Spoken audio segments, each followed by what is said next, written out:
Kərə yağı mətbəxin əvəzolunmaz hissəsidir. Supermarket rəflərində və ya kənd bazarlarında müxtəlif rəngli yağlara rast gəlinir. Bəziləri daha ağ, bəziləri sarımtıl rəngdə. Bu məqamda ağlımıza yalnız bir sual gəlir: hansı yağ daha faydalıdır? Sarı yağ. Sarı kərə yağı ümumiyyətlə təbiətdə otlayan inəklərin südündən hazırlanır.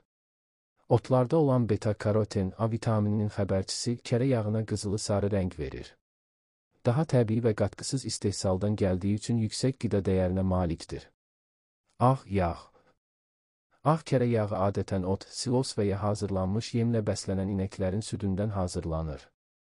Bu yemlərdə beta-karotin olmadığı üçün rəngi ağa daha yaxın olur.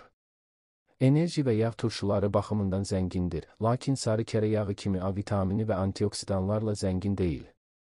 Sarı kərə yağı tərkibindəki yüksək vitamin və antioksidant tərkibinə görə daha sağlam sayılır. Ağ kərə yağı da istifadə edilə bilər, lakin onun qida dəyəri sarı yağdan daha məhduddur.